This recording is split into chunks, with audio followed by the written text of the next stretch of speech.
Assalamualaikum warahmatullahi wabarakatuh. Anak sekalian, sebelum kita mulai pelajaran, alangkah baiknya kita mulai dengan membaca doa terlebih dahulu.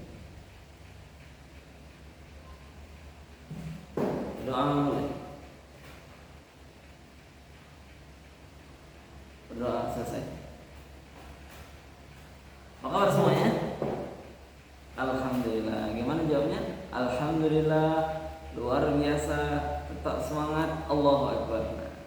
Baiklah, sebelum Bapak mulai pelajaran kita hari ini, sebelum itu Bapak ingin menyapa kalian terlebih dahulu. Bapak absen ya. Aditya Dewi Saputra, Ahmad Musyafa, Asifah Zalianti, dan seterusnya. Baik, terima kasih. Apa pelajaran kita hari ini? Ya, kita akan membahas tema 1 dengan judul Selamatkan Makhluk Hidup. Ini tema yang menarik ya. Kenapa kita harus selamatkan makhluk hidup? Nah, kita akan pelajari ini nanti. Kemudian kita masuk ke subtema 1 yaitu tumbuhan sahabat. Baiklah, dalam pelajaran ini ya, sesuai dengan topik tema kita hari ini, tumbuhan sahabatku. Tujuan pelajaran yaitu siswa mampu menentukan ide pokok dan informasi penting.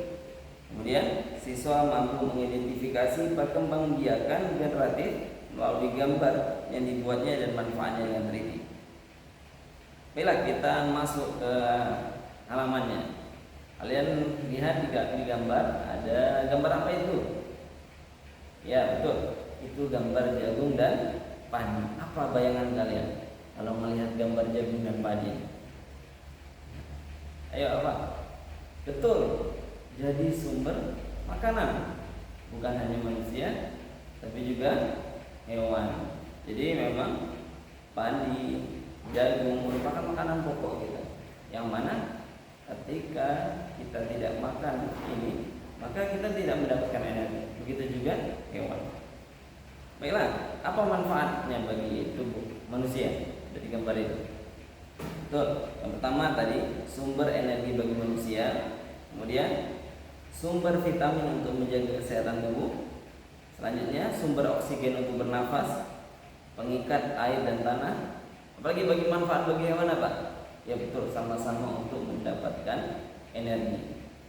Kemudian apa? Untuk ya betul, untuk melindungi kita dari sengatan matahari. Jadi memang tumbuh-tumbuhan yang ada di bumi ini semuanya memiliki manfaatnya masing-masing untuk kehidupan kita.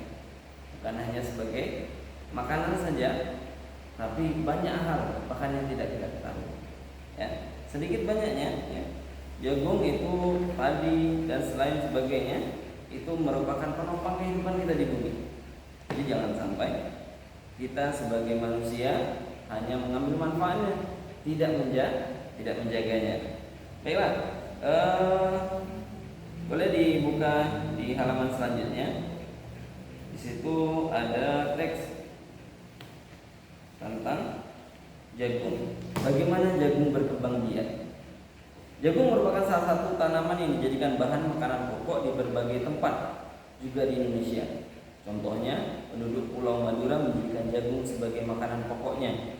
Jagung merupakan salah satu tanaman penghasil karbohidrat yang sangat diperlukan bagi tubuh. Seorang petani jagung memulai membiarkan tanamannya dengan menanam biji jagung. Setelah 3-4 hari, bakal tanaman akan muncul di permukaan tanah. Tanaman jagung akan terus tumbuh menjadi besar. 3 hingga 3,5 bulan, buah jagung dapat dipanen oleh petani. Buah jagung yang berbentuk seperti tongkol pada umumnya berupa sekuntum bunga. Bunga ujungnya jagung memiliki helai-helai rambut halus pada bagian ujungnya. Pada helai rambut tersebut terdapat tepung sari. Tepung sari akan terbang terbawa angin ketika angin bertiup. Tepung sari yang terbawa angin sebagian akan jatuh ke kepala putih yang terletak di bagian bawah bunga pada pohon jagung yang lain. Ketika itulah terjadi pembuahan. Bunga jagung tersebut terus berkembang hingga menjadi buah jagung. Perkembangan itulah yang dapat diamati dari waktu ke waktu. Buah jagung akan siap dipanen ketika ranum jagung sudah berwarna coklat dan bagian tongkolnya sudah mengering. Apabila buah jagung tersebut dikupas akan perlihatkan biji jagung yang kekuningan. Bagian yang dimakan oleh manusia adalah biji jagung. Ya. Biji jagung yang tua dapat ditanam kembali. Dari sinilah akan dimulai lagi perkembangbiakan jagung. Insyaallah ya. Jadi di teks ini dijelaskan sangat rinci bagaimana jagung itu berkembang, bagaimana proses bertumbuhnya jagung. Kemudian, selanjutnya kalian boleh buka halaman selanjutnya. Itu ada diagram Venn. Situ ada kolom-kolomnya, tulis ide pokoknya dari teks yang kita baca tadi.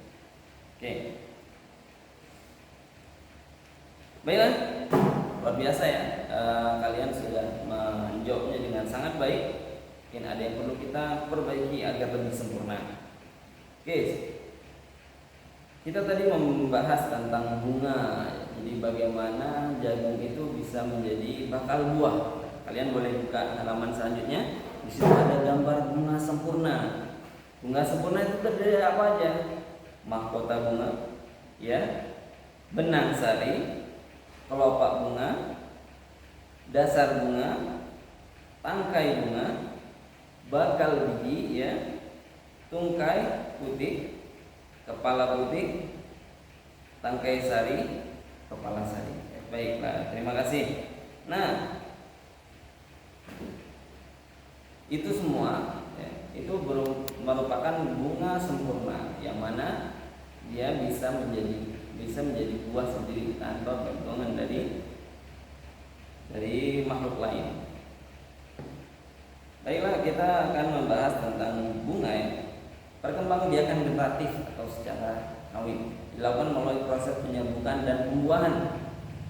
Perkembangbiakan generatif pada pembuahan diawali dengan penyerbukan, yaitu melekatnya atau jatuhnya serbuk sari ke kepala putih. Setelah terjadi penyerbukan pada serbuk sari, tumbuh bulu serbuk sari yang menuju ke ruang bakal biji. Kemudian serbuk sari akan masuk ke ruang bakal biji melalui bulu serbuk sari. Di dalam ruang bakal biji terjadi pembuahan, yaitu peleburan serbuk dari sel kelamin jantan atau spermatozoid kepada kepala putih, sel kelamin betina atau sel telur. Hasil dari pembuahan adalah zigot. Zigot berkembang menjadi lembaga, bakal biji berkembang menjadi biji dan bakal buah, kemudian bakal buah berkembang menjadi daging buah. Baiklah, setelah kita mempelajari tentang bunga tadi yang sempurna, tugas kita selanjutnya yaitu keluar kelas. Kita akan melihat di luar kelas adakah contoh-contoh bunga yang bisa kalian dapatkan, dan kita akan bahas mengenai ya.